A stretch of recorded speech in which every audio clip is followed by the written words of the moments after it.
My first sort of foray into comics, I guess technically it's the Beano. So my first comics was the Beano. Basically, it was the kind of annuals for the Beano and the Dandy that would come out. It was the Beano that made the most impact. The Beano.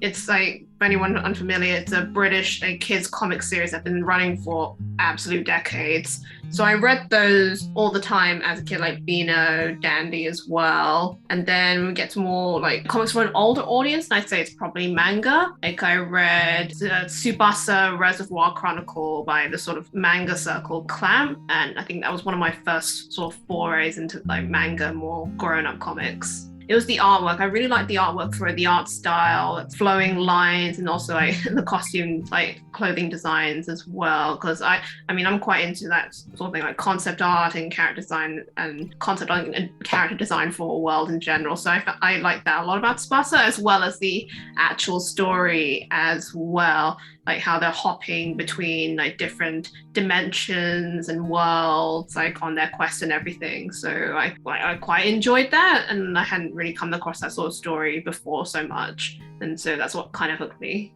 I'm going to apologise to everyone who's heard me tell this story before, because I have a story for this, and it's one I've used quite a lot while introducing my work on Misty, because it was Misty. So the anecdote is that this is a comic that I picked up at a church jumble sale in a kind of stack of other comics when I was about 8 or 9, I think, because I remember reading another movie magazine article the same day about this brand new film called Nightmare on Elm Street. It was a one-off kind of horror story, and it was about a girl who was not very pretty, and she got given a magic mirror, and she got told that it would make her more pretty if she followed the instructions correctly, and it did, and it worked. But unsurprisingly, as sometimes happens, as she got prettier, she got more vain and more mean, and one day she did something wrong with the instructions, and when she woke up the next morning, the mirror had smashed and her face had all kind of smashed and shattered with it. And the story ended on this narration: how would you like to wake up every day like this? And this was my memory of this story, and I was like, I wouldn't, thanks. And I kind of got rid of this horror comic, threw the comic away, had nightmares all that night, told my parents it was about the Freddy Krueger article, no idea why, but maybe I just thought, can't be scared of a comic. But I never forgot it, and it became the kind of starting point of the research I did into Misty, because when I'd finished my work on Gothic comics, and the interesting thing is that when I found it, it was exactly how I remembered it. Like, the final image was the same. The wording was almost the same. The wording was actually, how would you like to face yourself every day like this? Which is an even better pun, right? Yeah, I think the power of comics is strong here. This is a memory I carried for 35 years or something like that. And, to find the story almost exactly the same as I remembered it was kind of spectacular. Very memorable comic stories for a combination of reasons, I think, that have probably shaped my research and my subconscious more than I know throughout my life. I grew up in like a house with comics. My dad used to collect the Beano when he was younger, and then when I was about 8, I inherited all his vintage Beano comics. It was in like a box about this big, and being 8, I proceeded to wreck them because I didn't know how to look up the comics properly. So I was just like pulling them out of the box, trying to find new ones, but I couldn't get enough of reading them. I joined the Dennis the Menace fan club, and then I joined the Beano club when it moved from Dennis the Menace. So I was just obsessed. And it sort of went a little bit onwards from there. So I used to just read pretty much anything I could get my hands on around the house. So it was like Asterix books, some Discworld graphic novels as well, which when I was about 10, I was like, I was a turtle in space. I don't really know what's happening here, but this is cool.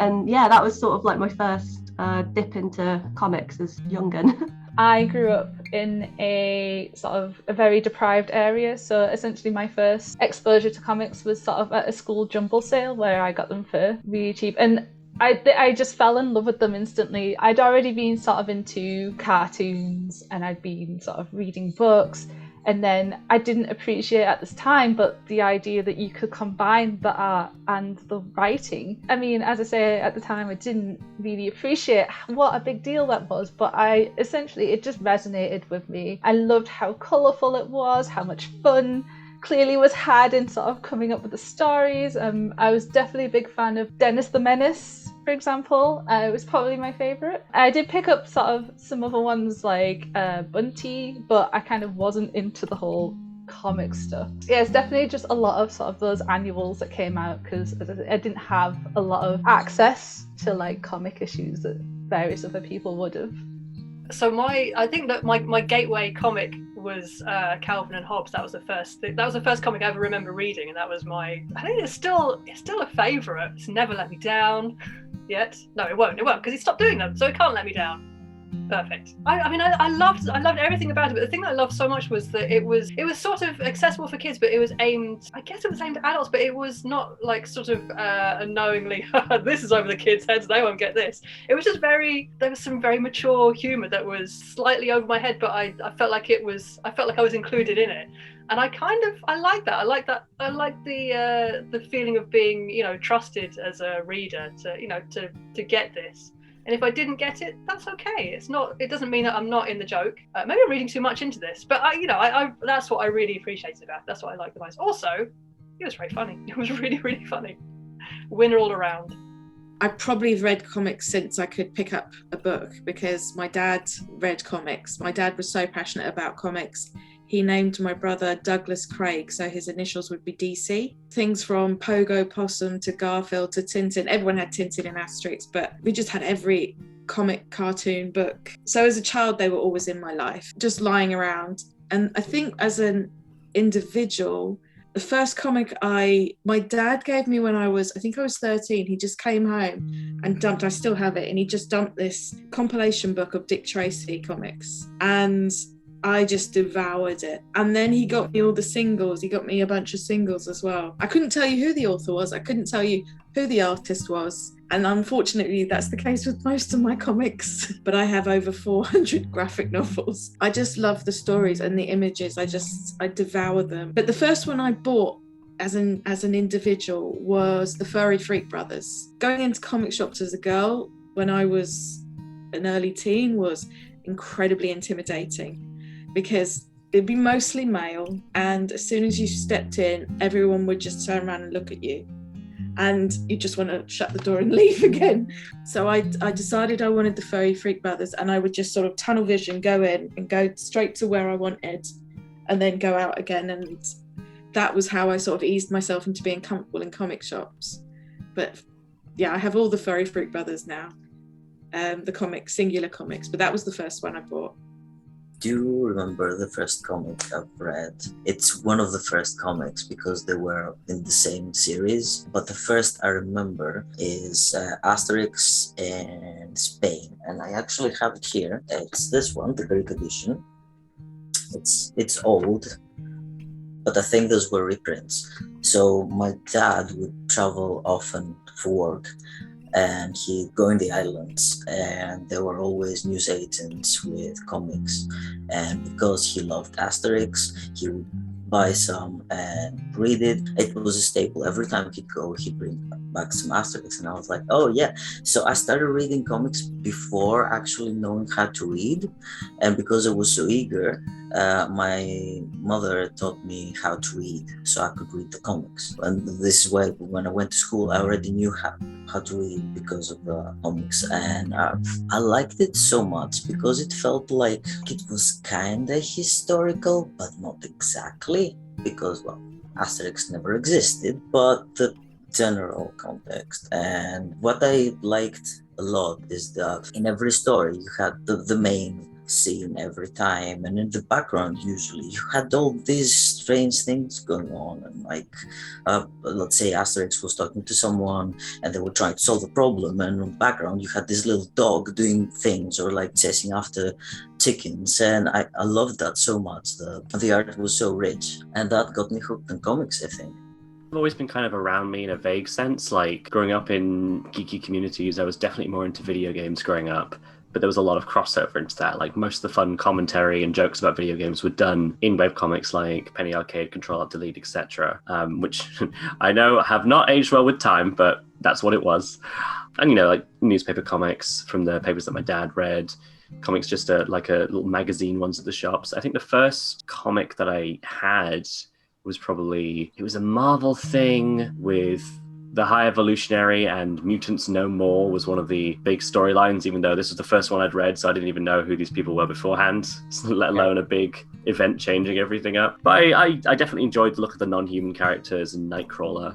I just was very into interesting character design, because with comics it's very full on whatever you want to draw as a medium, so you don't need Hollywood to make it work or make sense on camera, so you can just literally draw anything. People can have any kind of digits or skin colors or tails and whatnot. It's fantastic. There's a great freedom to it, and that's what really appealed to me about comics at the time, was like, just you could do anything. So it has opened up a lot more, but the comics that I grew up on weren't Marvel and DC. So I grew up on 1950s British comics. Rupert the Bear, which taught me to read. I was very addicted to Rupert the Bear, and then moving on to those ones like Bunty and School Friend and Robin, which nobody else ever seems to remember. There was a comic called Robin, which I was allowed to have. And then I was living in America in the 60s, and it was all the underground comics hitting. So that influenced me a lot. And the whole fact that, comics can be under the radar a little bit, so they can explore different things. So I think that's what draws me to comics and still keeps me learning and reading comics. It's that the thing that I want other people to do it's about me, isn't it? I want to explore comics, and I want to explore different worlds. Science fiction was always a big thing with me as well. So I had a real science fiction thing in the 60s, and that translates into comics pretty well. So yeah, my taste has changed over the years. I suppose I'm much more like the biography type stuff now, and less in, but I'd say I'm less into superheroes, but then they grab me again. A story will grab me. If it's a good story and a good artwork, I'm back in there with just classic Batman. Yeah, I'm still hungry for comics. My history previously is not in comics, it's in all sorts of different arts activities, but festivals being a major part of the work that I was doing previous to setting this beast up. So before that, I worked on all sorts of different sort of media, from film and TV, books. But when that came to an end, and unfortunately it sort of tied in with the change of government in 2010, needless to say, the arts became less important and there was less money around. And I was looking for another project. So my son, he was very much into comics, and I had read comics before and was interested in them, but he's a bit of an expert, let's put it that way. So we trundled off with this sort of idea in mind that maybe comics could be a good thing to get into, to Capsule in London, one of Mark Miller's projects, and absolutely loved the community, particularly the visitors, the audiences, the work, but, and it's only a small but, felt that it wasn't really a festival, which is what I'm used to doing. It was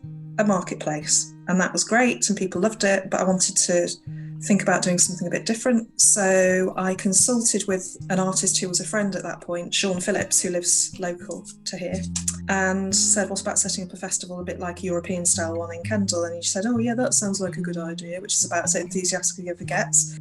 He put me in touch with a few people like Brian Talbot and Glyn Dillon, Duncan Fagredo, Charlie Adlard, and they all immediately agreed to come because it sounded a bit intriguing. That's a very long-winded way of telling you about how that was established. It came from a personal perspective, and then it grew very, very quickly.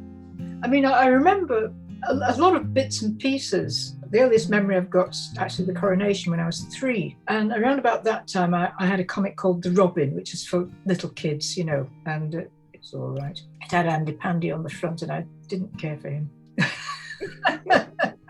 Oh yeah, my old grandma, she was a real Victorian, and she used to, when she visited, she sometimes brought me a comic that my dad would probably have had called The Rainbow. It had been relaunched at some time or other, and it was a real throwback, and Tiger Tim was on the cover, and that was interesting. The one that really made an impact on me, well, I saw the Dandy and later on the Topper and the Beezer. It was the one I took, and it's the one I liked. And the thing that I remember from all the comics actually that's stayed with me, it was the artwork, always. I don't remember any storylines particularly. And the other thing about those comics, girls' comics by definition didn't count. I always looked for female characters. I was looking for myself.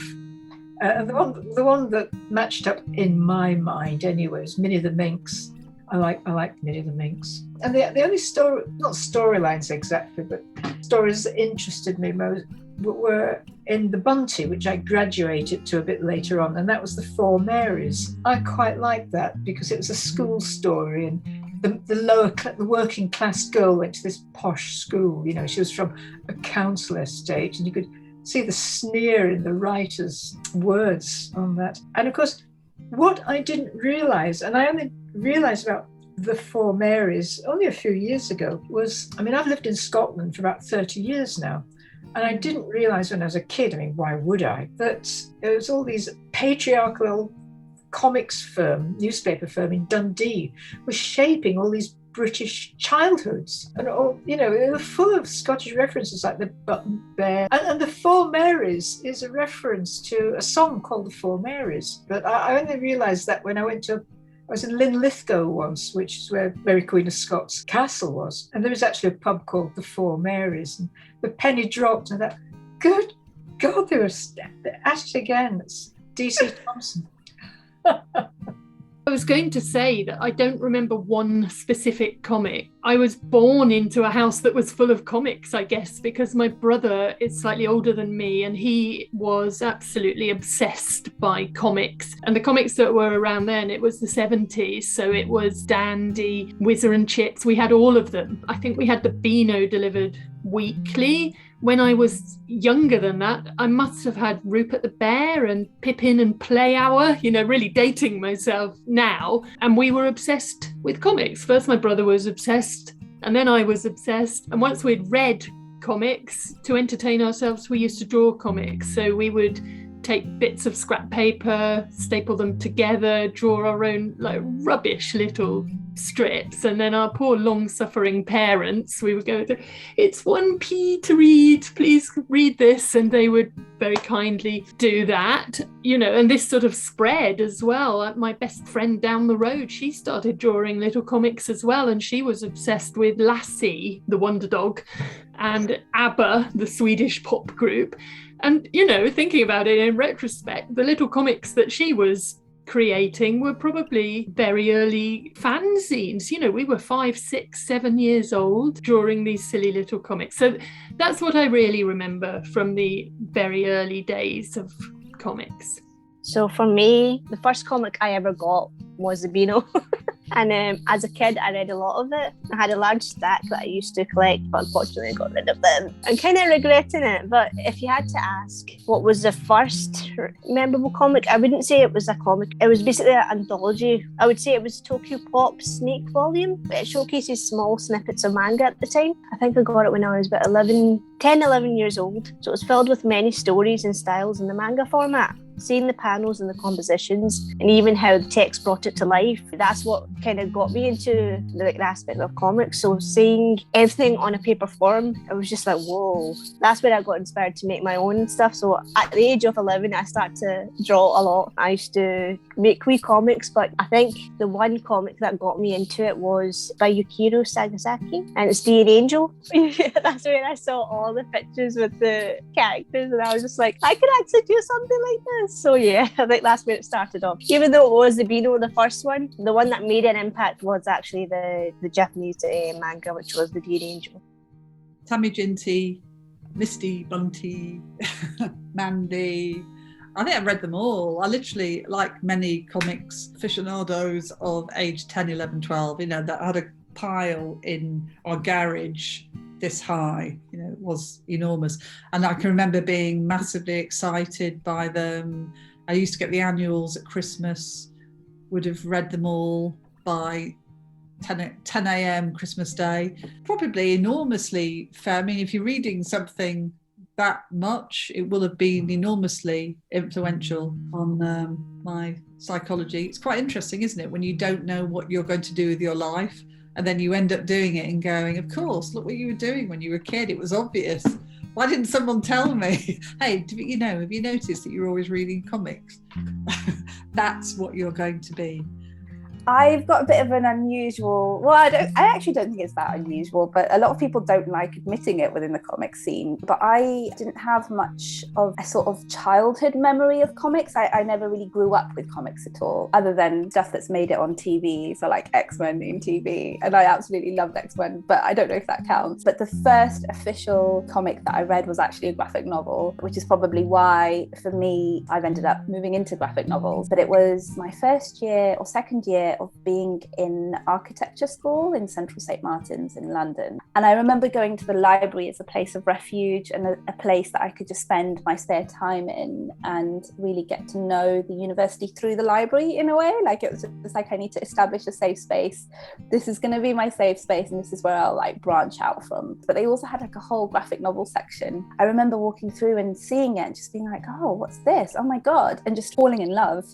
And I literally read almost all of the graphic novels that they had. The first one, and I had no idea that this was such a like big seminal piece of work, but it just stuck out to me. I picked it up, maybe because it was so fat, but it was Craig Thompson's Blankets. I think my story to it and the way it happened is actually quite unique and beautiful to me. And actually, it was, given my circumstances and my background and where I was, especially at that time, and even now, like the themes that I explore in my book, that book was the perfect book. Loads of people talk about it, and I love it because it really blew me away. His drawings were incredible, and his journey was just beautiful. And it really was the beginnings of me falling in love with the medium. So I'm happy that that was actually the first graphic novel that I read / comic. I think like I probably read comics before the one that I'm about to talk about that I just don't remember. But the first comic I remember reading was Asterix and Obelisk. I was drawn to it, I think, just because like it looked very different to like superhero stuff and like Beano stuff and like all the other kind of stuff that I'd seen, but not really read. And I think like, I don't know if this is like real or not, because like I was just kind of thinking about it earlier, but I think it might have been the first comic where I'd ever seen like a fat character who was like a main character, because like Obelisk is like fat, and that's like, it's not its whole thing, but it's a thing. And yeah, and when I remember those comics, I always really remember Obelisk more than like anyone else, and I think that might be the reason why. But maybe it's not. I don't know. Like, it could be. Who knows? But I really enjoyed those comics. They had them in my local library, so I like would always read them, and it was good, and I enjoyed it. But after that, I read like manga more than that, and I used to read just like whatever manga was in the library as well. So my family, my biological family, on my mum's side, which is where I've taken my surname from, well, my grandma on that side was a witch. I'm quite a superstitious person, and I think maybe that's where some of my intuition comes from, that kind of just sense of destiny, amorphous blob of what life is. But I'd say the person who I was closest to in my biological family was my grandma. She passed in April 2020, and it kind of really pushed me forward with my own sense of work. It really pushed me forward to be like, and decided to think, I'm just going to do what I need to do, rather than a sense of I'm going to do something to get the likes, to get the attention on social media, to get the, I don't know, fame. As if I ever thought I was going to be famous being an illustrator. But she's like very much influenced me being an illustrator. I think like as a kid, she was the one who she used to always have these big coloring books and these boxes of Play-Doh, and I used to see her every Saturday, and we'd sit and we'd draw. Oh, I've gone very cyclical. I'm talking about where I started off again. Kind of hard to tell, especially because comics as a medium has become this thing where, you know, people just go off of it a lot. So, you know, you have anime adaptations of manga, you have films, you have toy lines based off of a comics based off toy lines, things like that. So it's really hard to say for sure, because things like that, some of my favorite anime come from comics, or they have comics made out of them. So definitely, but not enough for me to say that this one specifically came out of this and things like that. In the end, I feel like comics is, because of how it is as a medium, you can just bring it into anything you're doing, and it usually works out. It's really weird because we always think of it as one pipeline, but actually it's kind of like 15 different ways that like all roads lead to Rome.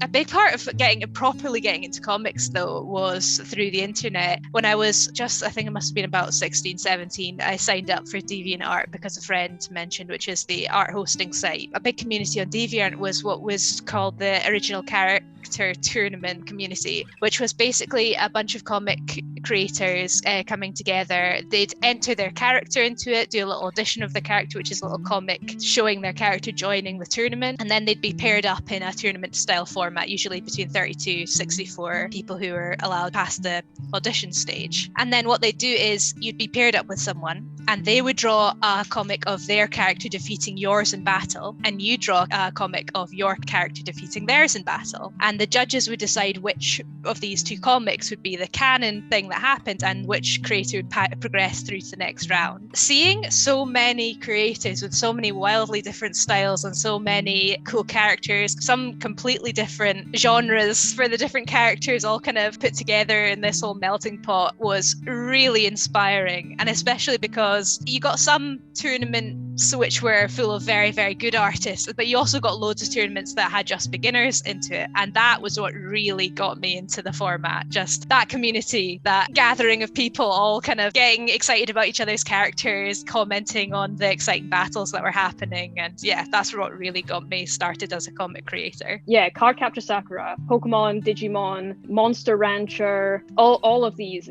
were like my other avenue into any other form of comics. And then I was introduced to the anime when it came on to CITV, and I would never miss it, and I would record all the episodes. And then I found out there were comics of them. And I was like, oh, Dad, I have to get one of these volumes. And we went into the shop that has since assimilated with Waterstones. It was called Otacars, and they had a revolving rack of manga books. And I thought this was the best thing ever. I was like, this is my dream. I want every book on this rack. And I found a copy of Cardcaptor Sakura, and it was a tiny volume. That's the size of like a normal manga book. The Cardcaptor Sakura volume was about this size. And I finished that one and I read it from cover to cover, and I brought it into school, and my friends and I copied all the drawings and everything. Then I wanted volume 2 because I realized that there was a volume 2. So I had volume 2 of series 2 of Cardcaptor Sakura, and from then on I just kept collecting them. It was the thing that I wanted to do. I wanted to spend all my money on it.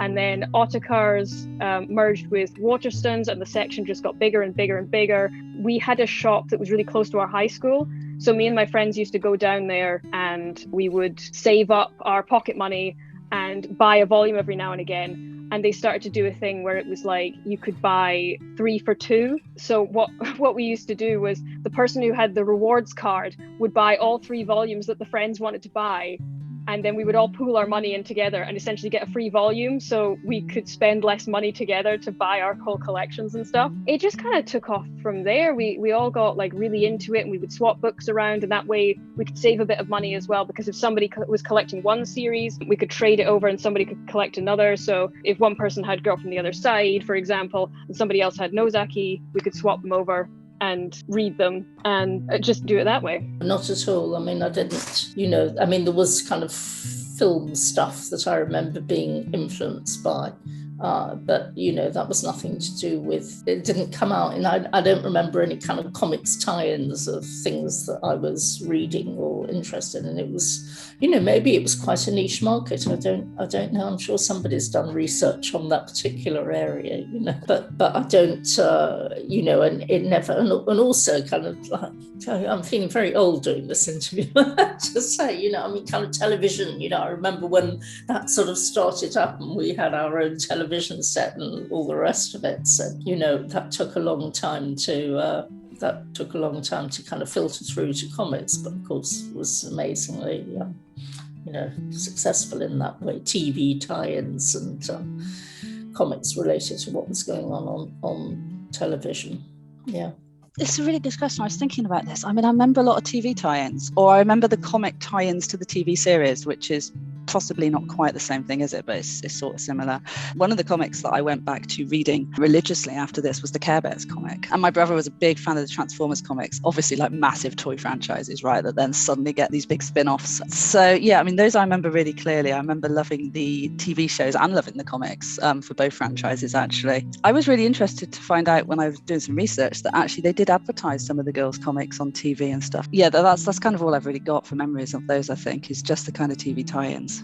I guess I would have seen that, but it didn't relate to me as comics. When I see Judge Dredd on film, it doesn't relate. It doesn't say comic to me. Even if I see a comic animated, it doesn't say comic to me at all. To me, a comic is always a book. So I didn't, even though I would have been exposed to it, it wouldn't have registered as comic. Comics are just such an intimate and personal experience. They're like a little world you disappear into, and no other format, no other medium, in my opinion, does it in quite the same way. I forgot to mention, I also was massively exposed to 2000 AD and all the Marvel comics through my brother, 2000 AD through various friends. Yeah. And that was before I started reading the Batman Animated Adventures comic.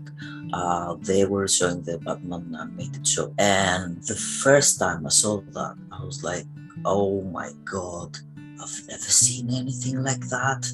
I mean, I knew Batman, but not because I have seen something yet, because I was a kid and I wasn't allowed to watch the Batman film. I remember we had this magazine, it was a Disney magazine, it was called Almanac, and they would have Phantom Duck stories, and they would just have random articles about other things. And I thought that was very progressive then, because you get stories with Scrooge McDuck and Donald Duck, and suddenly there was an article about Thanos. And okay, I mean, back then Disney had nothing to do with Marvel, so I thought it was okay, kind of them to cater for other companies. And there was this ad about Batman Returns and the hook line. I don't know why they thought that was a good thing, but some kids liked that kind of thing.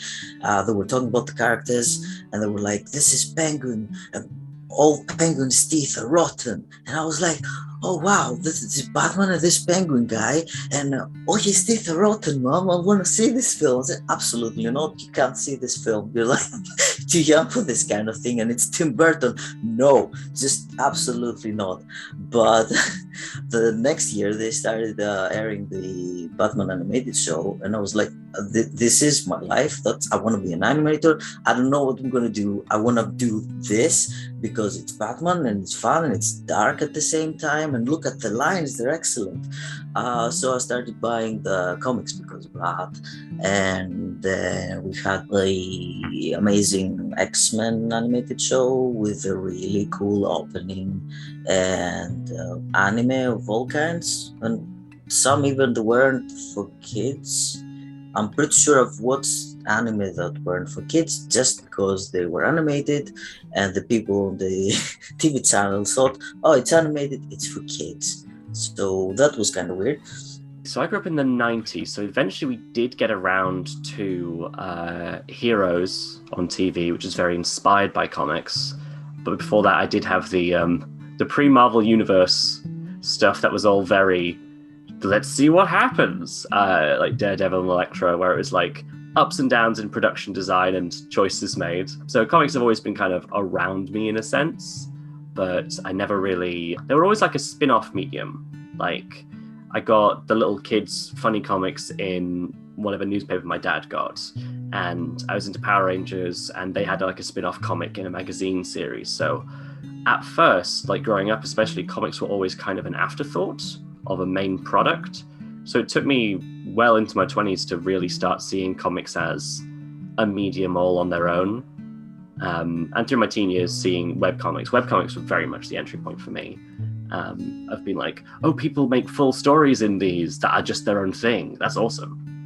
Yeah, and then I got into different comics through the interest that I had in those anime that were being screened. A bit later on, I was quite interested in comics that have been adapted from books. Things like there was this great comic based on The Gunslinger by Stephen King. That was really good. Yeah, but my interests in cartoons and anime definitely drove my interest towards like manga and other comics as well.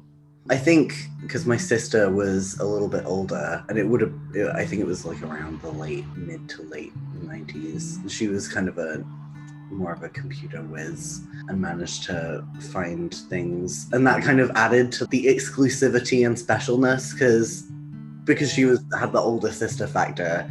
Anything she told me about was like unique and special, and my friends at school didn't know about it, and like I think that added to the mystery and intrigue. Although she used to like put her DVDs and books in a specific order so she'd know if I'd like borrowed one when she wasn't around. So I'd put them back in exactly the right place. I guess one of the other routes into my awareness of comics was very much cartoons, because I love cartoons. And I didn't really make that connection between what I was seeing on TV and what was in comic shops until a bit later. But when I was really little, I always loved anything kind of superhero-y. So I like Teenage Mutant Ninja Turtles, although we called them Teenage Mutant Hero Turtles, and Power Rangers I was very into as a small child. And then later I really liked the X-Men cartoons, and I guess like there was Batman Noir, some kind of Spider-Man, definitely happens, Defenders of the Earth, all that stuff, loved it. But when I was kind of more in my teens and I was like, oh, okay, so these come from comics, I didn't find that particularly accessible, because obviously all of those universes are so dense and massive, and the cartoons are just a lot more of an accessible way into that. And I think now that's become the movies. So lots of people watch the Marvel movies but don't necessarily read or buy the comics at all. But we do owe a lot of that, the depth and the richness of those stories, to the comics. So it's still the origin, and I think it has a lot of value for that. Although it is interesting how those characters have kind of evolved, because the stories have been going for such a long time that obviously a lot of the writers not that long ago, maybe even now, weren't particularly plugged into the values that we might want to espouse. And but the power of that kind of story of people that are outcasts and that have special powers, I think is a very enduring power. So I kind of got into both manga and superhero comics tangentially through television.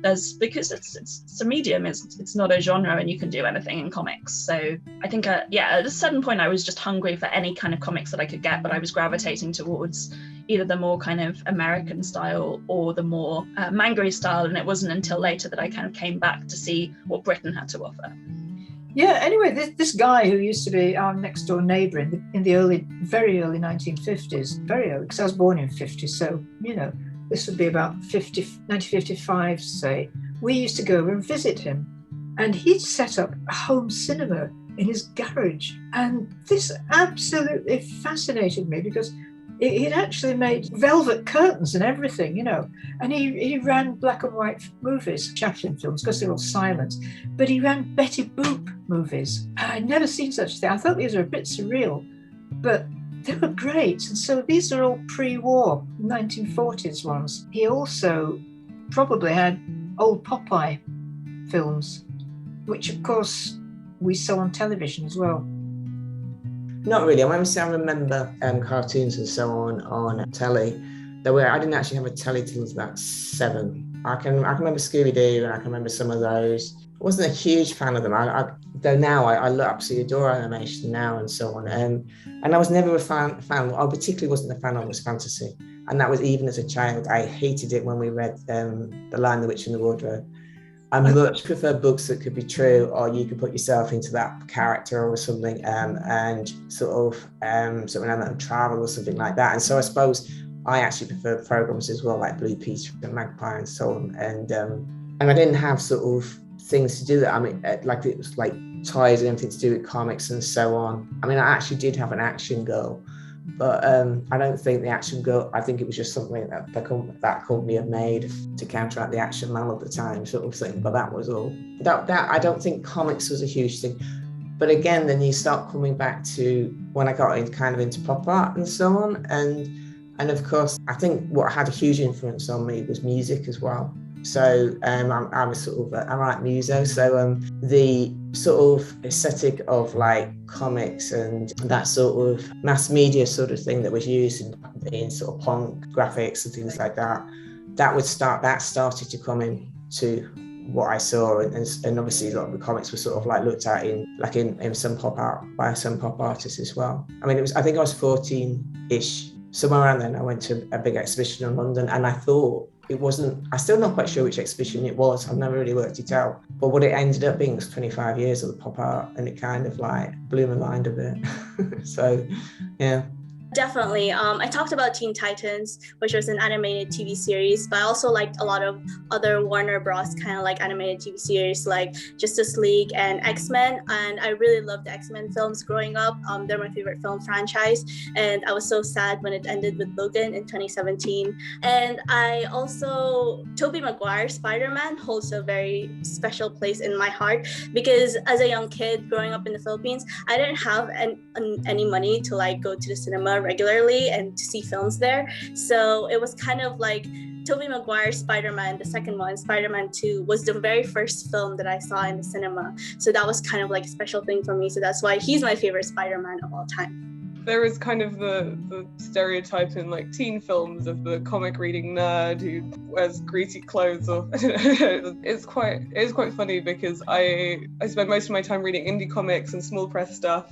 Like I tried to get involved in events in London and like the small press community, and that's what I'm interested in making myself. But actually, I came to comics years after kind of always reading Asterix. I came back to comics through Batman, and it was sitting down to watch The Dark Knight, not having had any interest in any superhero movies before that, and then sitting down to watch it thinking, you know what, actually, that was really good.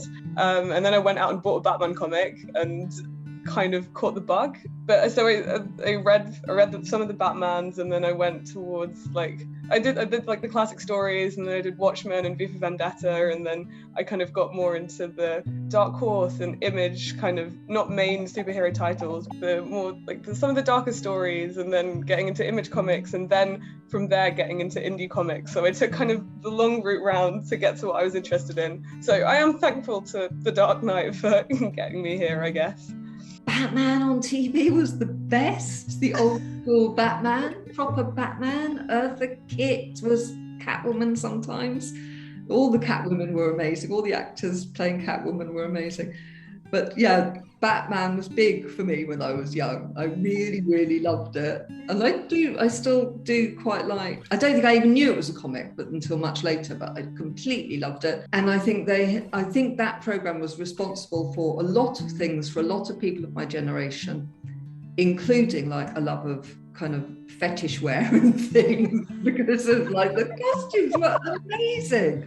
And people were always kind of tied up about to have something terrible happen to them, struggling in a very sexy way. And I think that was Batman's responsibility. But also used to play Batman all the time and try and fly and have capes made out of curtains.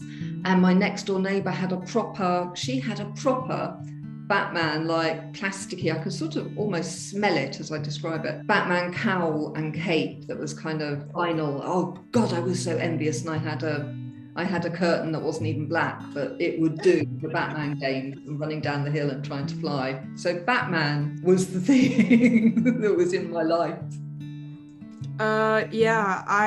With Pokemon, I started with the games, and then obviously like my friend at the time, Dina, she was like, oh, another Pokemon nerd. And I went into the anime, and then we started having little shipping wars against each other. Oh God. And then I went into the manga, and I was like really like weirded out how the manga was nothing like the anime or the games. I was like, how is this story completely different, but the characters is like, what's happening? I guess I was also exposed to comic. Well, I wouldn't say, I don't know about exposed, but I was always really into comics from fan fictions. Not that I saw comics from fan fictions, but I always made comics of fan fictions. I would just, because I was obsessed with fan fictions. Pokemon, of course, because I was such a nerd for Pokemon. And then I would take those fan fictions and use it as my script. And then to draw, which was really fun for me as a kid. Yeah, I think so. But I think like, especially in the early 2000s, it was very much like a boys thing. and it was all very much like, you know, hey nerd, do you like comics? And it was literally just like Beano, Marvel, and then this weird Japanese thing and we don't really understand. So here you go. Like, yeah, so I was, but it wasn't. You know, I watched a lot of like anime and like manga, kind of. It was just a different time, really, wasn't it, for like anything that was outside of what was considered normal? And I think comics was definitely one of those things.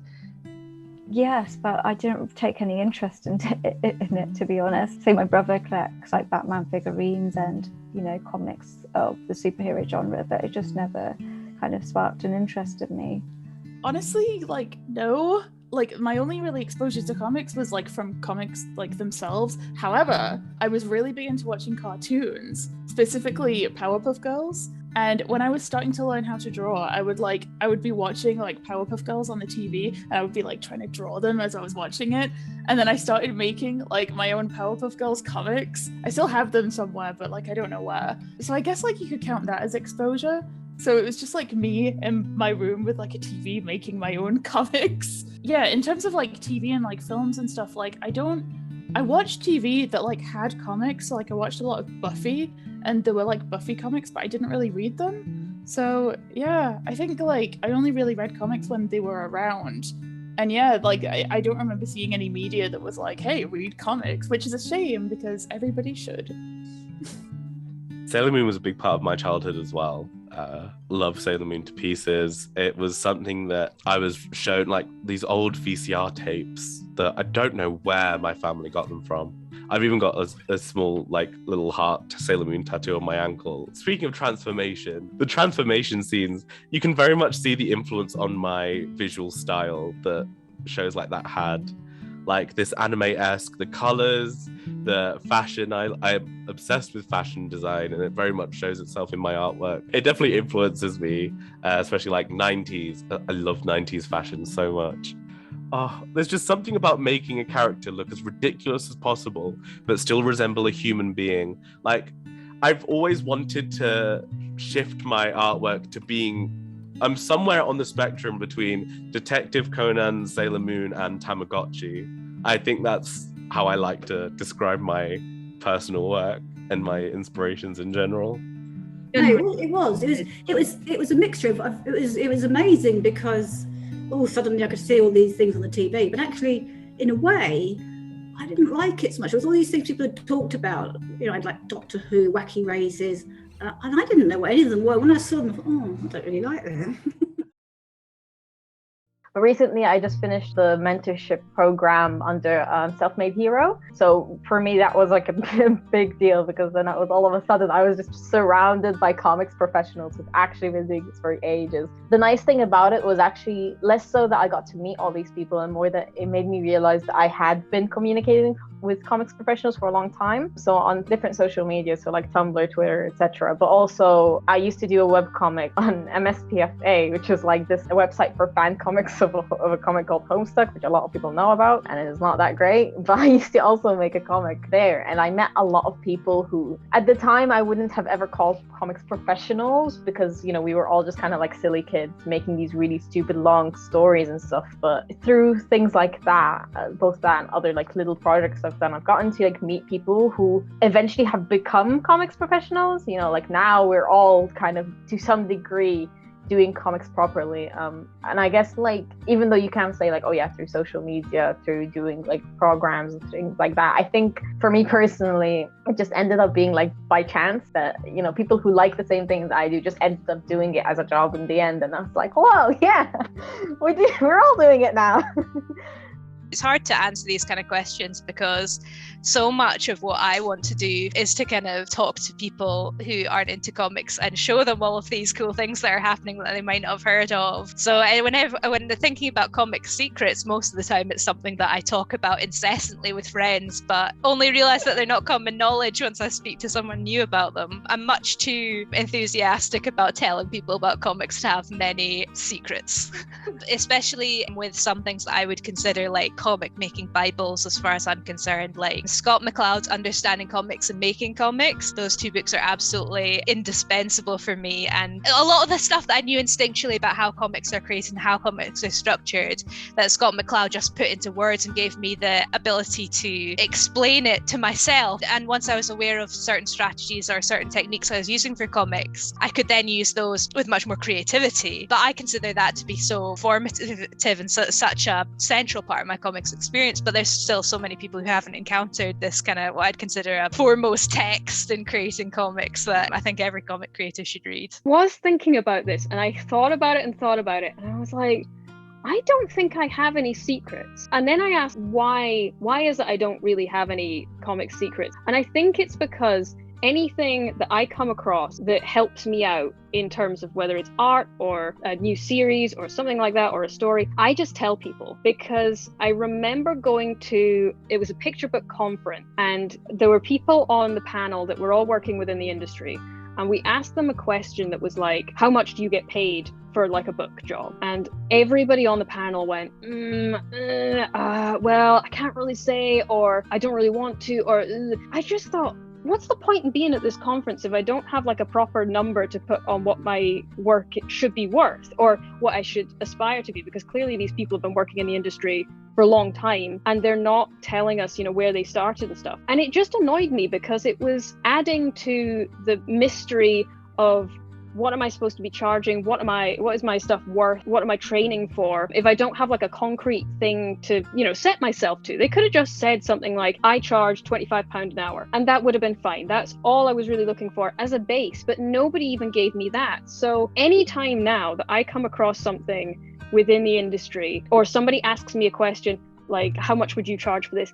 I just tell them, because there's no point in me keeping that to myself. What benefit does it bring me to not tell people that kind of thing? It just means that more people take advantage of other people because they think that their work is worth less. It means that other artists don't know what the industry standard is. There's too many secrets about that kind of thing, and I'm not here for it. Like, obviously, if somebody came to me and said, can you keep this secret, I wouldn't tell. But if it's something that I've come across that I feel it should be known by a wider community, I just tell people, because I don't see the point in keeping that to myself, especially for like younger people coming in. If I've experienced something and I've gone through it, I want to let people know what came of it at the other end, because the mystery of the unknown scares me a lot. And I don't want anyone else to have to go through that, especially not when it took me so long to get into an art career anyway. I don't want people to have to be scared of it at all. So I just tell people all my secrets. So.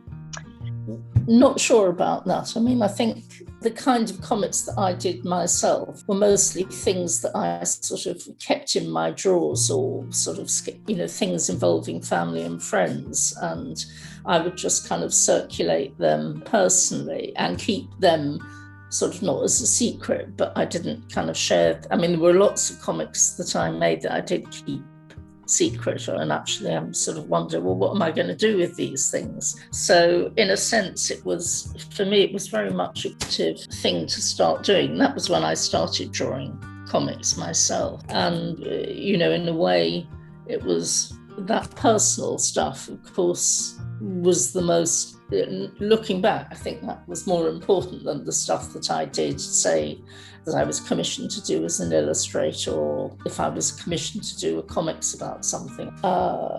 And there was always a sort of stuff that I had in my back drawer, which I was getting on with, that I didn't quite show. So I did a strip for the Jewish Quarterly, which was a magazine somebody had asked me to contribute to just because of my name, in fact. So, she's a cartoonist, and I think it was the women's issue of the Jewish Quarterly or something, so my name was originally put forward as a possible contributor. And I did a strip for that, and then I did a follow-up, and that was sort of the first time I'd really come out with my own cartoons, as it were. It wasn't for anyone else, it was for me, although I obviously kind of played around with the fact that it was doing it for a particular kind of group and culture and so on. I mean, I kind of fancy the idea of doing a sort of girl magazine format for all this stuff, because it's never going to cohere. And then I think, well, why does it have to? I mean, that was the sort of format that meant most to me sort of when I was a lot younger, and I can see it still makes sense now, you know. That's perhaps the solution to my archive under my bed, you know.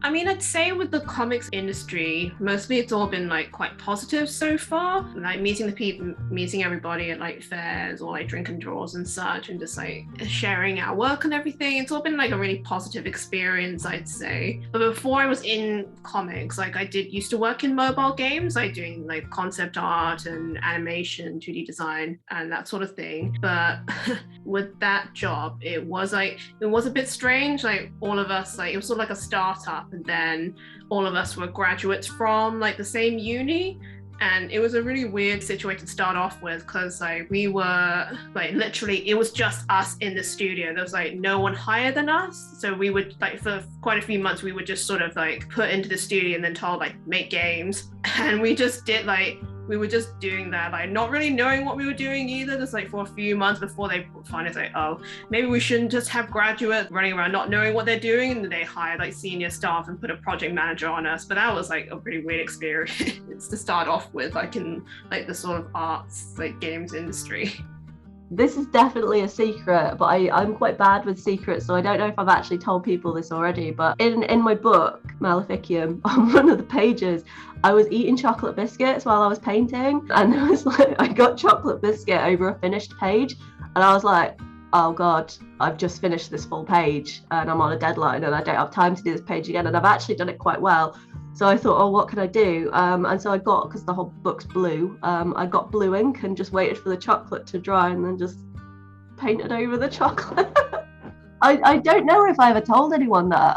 I suppose Ricky and Dave, if you're hearing this for the first time, I'm sorry. And then I suppose this was a secret from me. The other thing, when I was contributing comics to the Reads anthology with Avery Hill, I was just sending pages in like random sizes, because it's before I sort of started doing anything digital. And I thought, I was like, oh, this is great, I'm sending them pages. And then when I saw the finished thing, I was like, oh, my pages are all a bit all over the place. And I think they just thought I was being really sort of, I'm just going to send in one. And I was like, oh no, I didn't understand page dimensions. So I suppose that was a secret from me, is getting through. I managed to get through all 4 of the anthologies, sending just pages in weird sizes, and then the poor guys at Avery Hill are having to sort of sort it out after.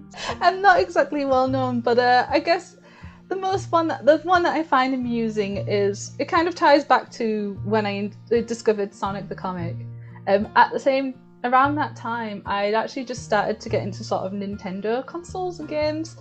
Had played Yoshi's Story on the N64, and then was really angry that Yoshi didn't have a comic, because so I basically took it upon my young self to start making like these one-off one-page comics called like Super Yoshi, and it was definitely self-indulgent, because it wasn't even the green Yoshi that was the star of it, it was like the red one, because that was my favorite.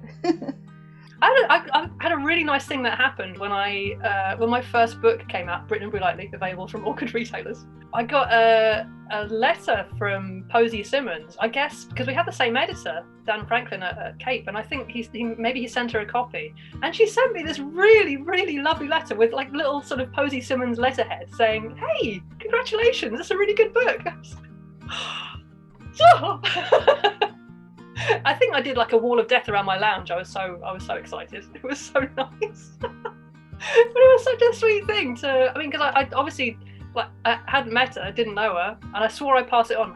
I don't think I passed it on. Like, I guess it's probably not widely known, because I tried to downplay it when I was starting to pursue comics professionally.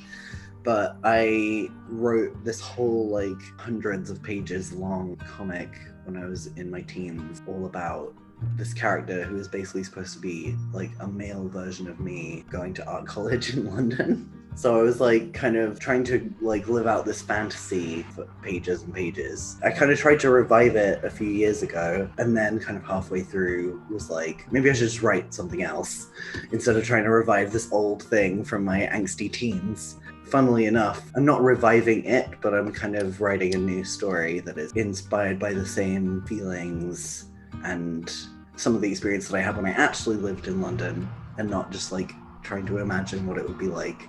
Almost like a sort of spiritual sequel without ever referencing or acknowledging that previous work. I think it's definitely like an area of like semi-autobiographical comic writing that I'm interested in going back to. So there's that.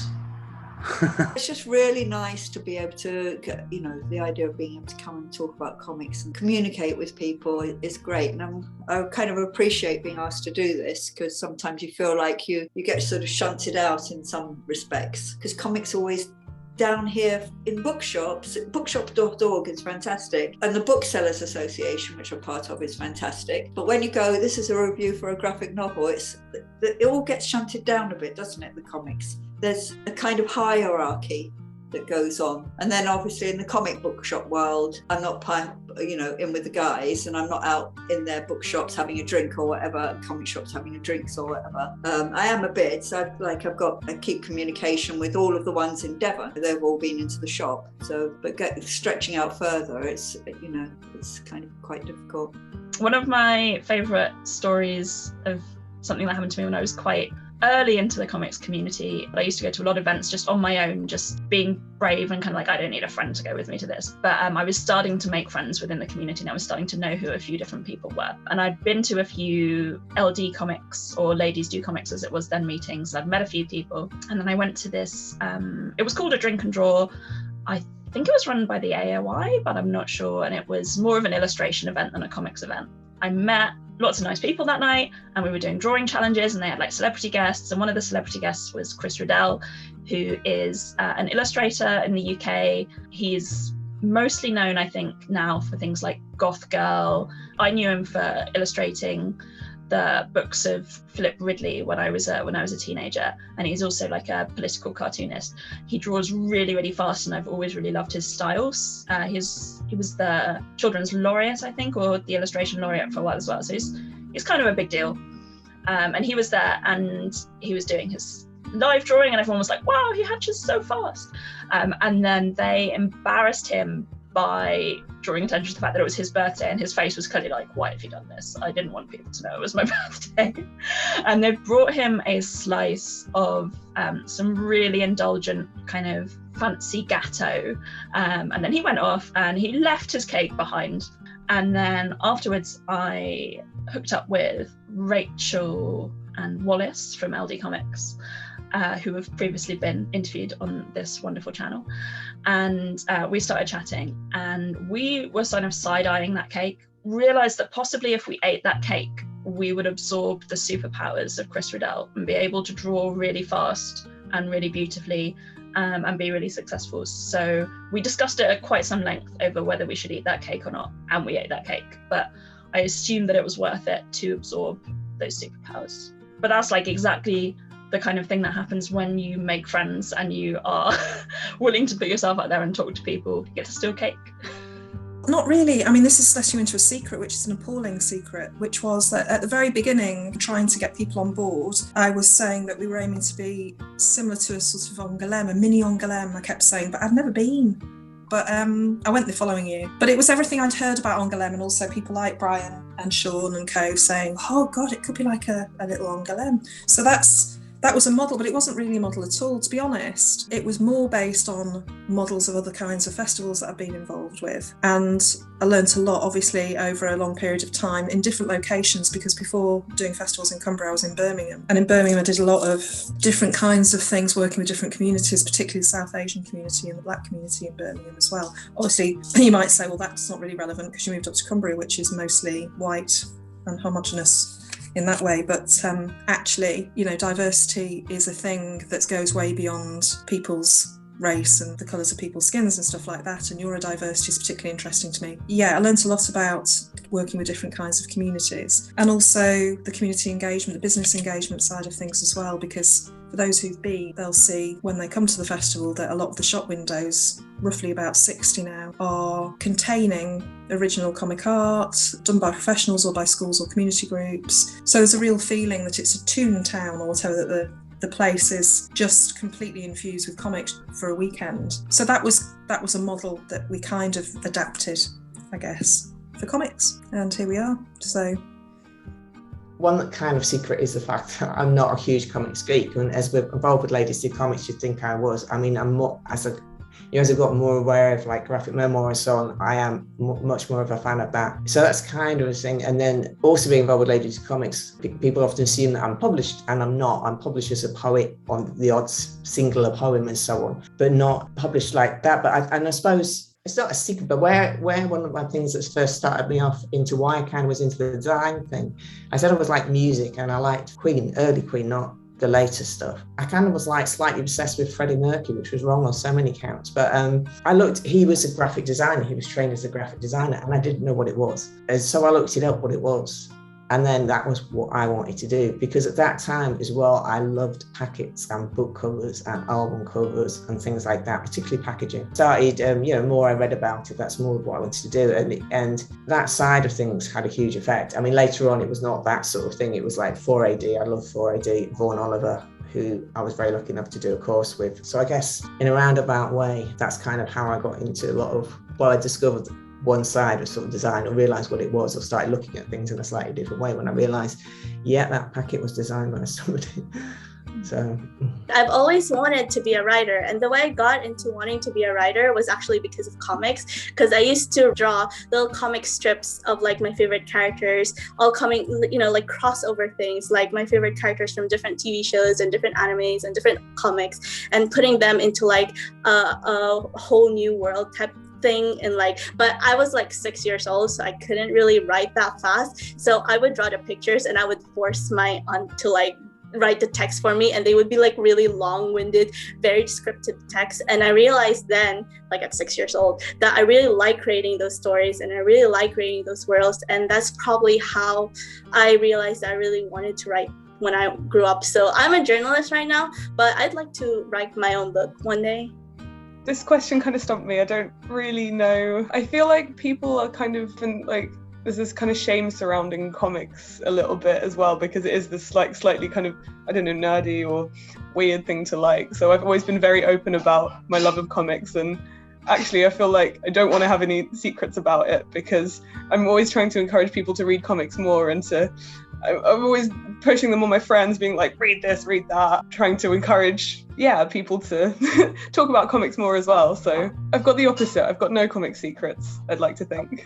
I don't know that it's a big secret particularly. One thing I think is perhaps that, as I say, I started drawing comics very young, but perhaps one of the reasons why I carried on through my teen years was that I started to perceive that it was a bit of a boys' area, and that this would be a great way of meeting boys, I'm afraid to say. So, there were a few sort of things like that, like riding a mountain bike or going into the role-playing society at university and drawing comics, because at that age, really, the comics that were around were things like 2000 AD, Deadline, which was very sort of male dominated, Crisis, and I'm afraid to say I sort of saw it as a good way of meeting boys.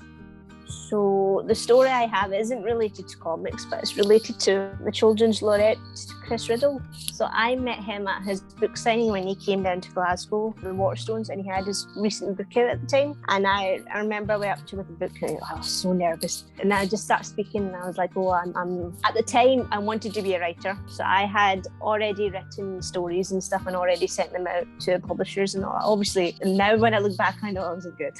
I was like, why did I do this? I spent so much money. Obviously, I got rejections and stuff, but that's what makes you stronger. When you get hit back, you pull yourself together and you go forward again. But when I met him, I explained to myself that I want to be a writer. I want to be an illustrator. I think I just started to do illustration properly, and I said I want to do this and I want to do that. And he spoke to me and he said, "Do you have examples of your work?" So I remember pulling out my phone and showing him it, and he was like, "Yeah, that's good." And he said, "We need people like you. We need POC females in the industry." He's like, "We need you to be working like that." And I'm like, here I am trying to do that. I'm trying to make that change. So hopefully it's all working. I don't remember them reading mine. That's interesting, isn't it? It would never have occurred to me that they would want to read my comics. But of course I wanted to read theirs because theirs were boys' comics, so they were more important. But something about the boys' comics is they're kind of for everybody. I suppose you think about the Beano, it seemed like it was about being funny, wasn't it? So it was quite rare that the comic characters were female, though. There was Minnie the Minx. I cannot see them. Yeah, I look back and just think, why would they be interested in just reading these girls' comics? Which is such a shame, isn't it? Because actually they might have really enjoyed them. They were very different, really, the stories, and they probably could have enjoyed them and got a lot out of reading them, I'd imagine. It's not widely known because I don't think anything about me is widely known. I'm not really very well known, but it's not really a secret either. I was trying to work out when it was, I think about 1990, I broke my leg on a wet dance floor and I was in hospital for a really long time. I broke my left tib and fib. A friend of mine brought me in a drawing book and pens, and I started drawing comics then. And I thought it was a terrible present, and I thought I would have liked some chocolate, would have been a much better present. But in fact, it was a really, really good present. And I drew some comics, and I didn't put them into zines or anything then, that came later. But they were published, some of them. I was very fortunate. And I think because I read comics, I sort of knew people who made comics. So yeah, again, it seemed like something that was possible, that things that you made could be published without really trying very much to do it, just via chatting to people and people liking them. Making zines came a few years later, sort of, I suppose, mid-90s. And I don't quite know what started me doing them, but I made a series of autobiographical zines called Red Hanky Panky, which were very much about sex, very much about sexuality, about bisexuality, about queer politics, inclusion, and yeah, lots of things. And they were funny. And I think they were campaigning, but were in various newsletters and things, as well as my own zine. And then, I don't think there were zine fairs. I'm going to stick my neck out and say there weren't zine fairs, but we sent things by post and we traded. So I met lots of people via my zine by trading internationally. And I think that culture of trading is really good. It's a really nice thing to do. And I think some zinesters still do that. And interestingly, that kind of writing thing, over the course of the last year and the pandemic, and lots of my comics I've been putting on Instagram, some of it's kind of reminded me of that time that people have written to me on Instagram saying what my comics mean to them. And that used to happen a lot through the post, which is a much bigger delay of getting something out there. But no, it sort of reminded me of it, making connections in that way, quite intimate connections in an unexpected way. I think I was like 13 or 14, probably like 12 actually, something about or younger. But I made the most horrendous looking 42-page comic off of a Phineas and Ferb fanfiction. 42 pages. I had this really weird mini phase of being obsessed with Phineas and Ferb, and it didn't even last that long. It lasted like less than a year.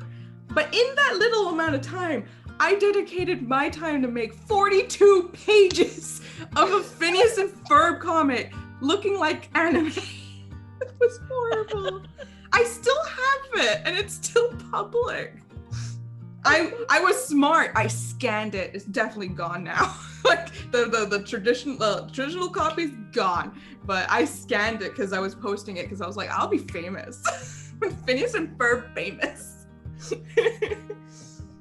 So I just started printing all of my zines at uni, and that was a massive, like, I just like sit there like at 11 o'clock in the evening whilst everyone else is gone at home or is partying. I'm there just like hitting print to like a 30-page document that's going to get repeated like 100 times over, and then I'm like just squirreling it away.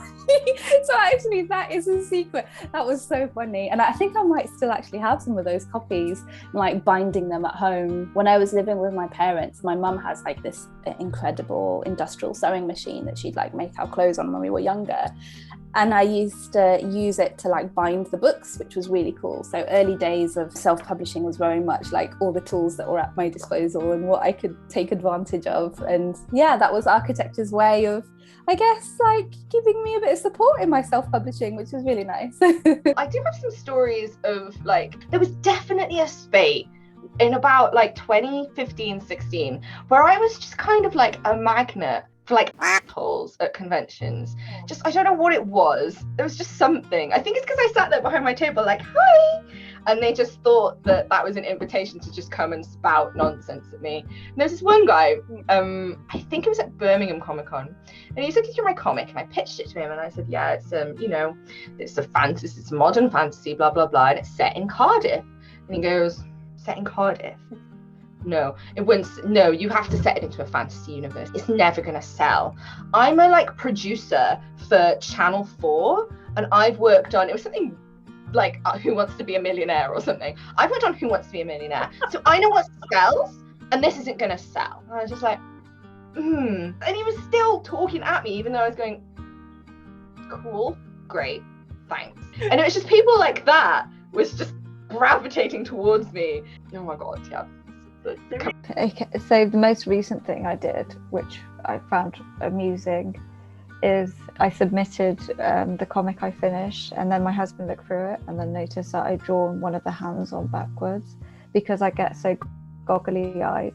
I work till really early in the morning sometimes, till like 4 or 5 a.m. So yeah, and I just stopped, kind of like things just stopped making sense. And this is why probably my work ends up being really detailed, because I just end up kind of just mindlessly like filling stuff in. Yeah, so it wasn't until he looked through it and he realised that the guy who was chopping down a tree had his hands on backwards. I haven't got any secrets. I mean, I've got a massive collection, if that's the secret. I've got thousands of comics. I'm sort of looking around there with the boxes. All kind of comics, yeah. I've got mainly what's considered girls' comics. I've got some from like 1920s, but most of them are from the 50s, 60s, and 70s and 80s mainly. But no, I'm an avid comic collector.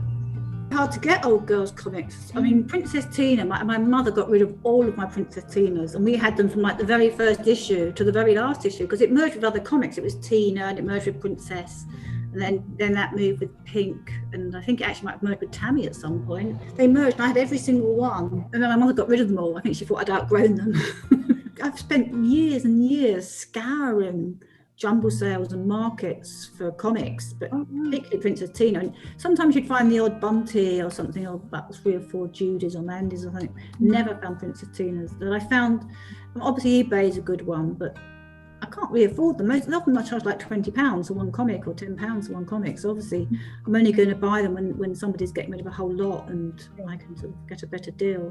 So, I mean, they are a useful source of information and social history, I feel. So the standard of artwork in the girls' comics, is just amazing. And I think they churn them out on a weekly basis. It's usually like 3 pages with sort of like maybe sort of 6 or 7 frames on each page. And they're like, I couldn't do that.